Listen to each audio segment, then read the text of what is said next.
오늘은 전도서 7장 28절로 29절까지입니다.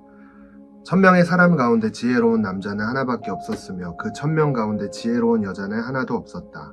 그리고 내가 깨달은 것은 하나님이 사람을 정직하게 만드셨으나 인간은 여러 가지 꾀를 생각해냈다는 것이다. 네, 오늘은 사람의 꾀라는 제목인데요. 오늘 본문에서 하나님은 사람을 정직하게 지으셨지만 인간은 여러 가지 꾀를 생각해냈다라고 기록하고 있습니다.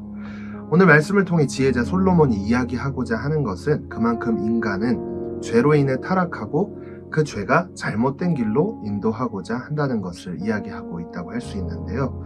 오늘 말씀의 결론을 먼저 말씀드리자면 인간은 하나님 없이는 결국 부패된 삶, 멸망으로 걸어가는 삶을 살아갈 수밖에 없다라는 것입니다. 태초에 하나님께서 사람을 창조하시고 제일 먼저 말씀하신 것은 이것이었습니다. 하나님이 자기가 창조하신 것을 보시니 모든 것이 아주 훌륭하였다.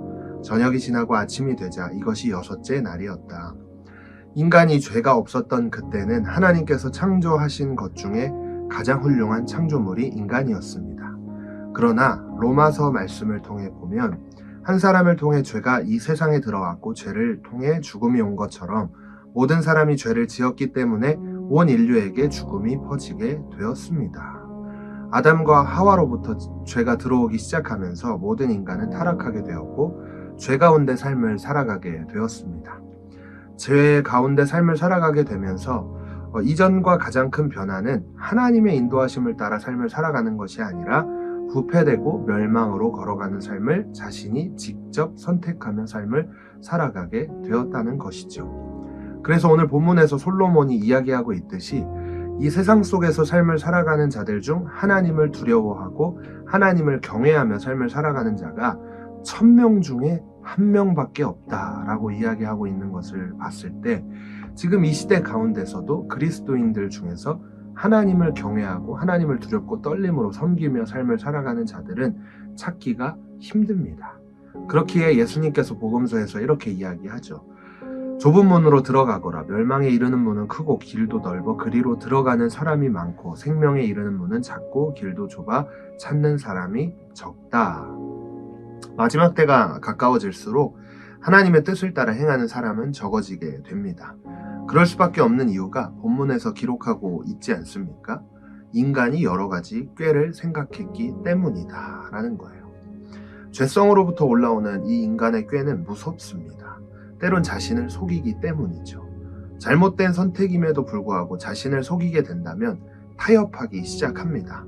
이런 선택을 하더라도 하나님은 다 이해하실 거야.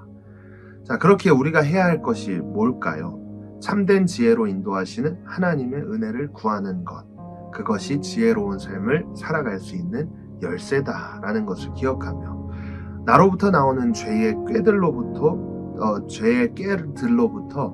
흔들리지 않고 온전히 하나님이 기뻐하시는 뜻을, 하나님이 원하시는 삶의 모습이 어디에 있을까를 오늘 하루 한번 고민해 보면서 그렇게 살아가는 우리 모두가 되었으면 좋겠습니다. 기도하겠습니다.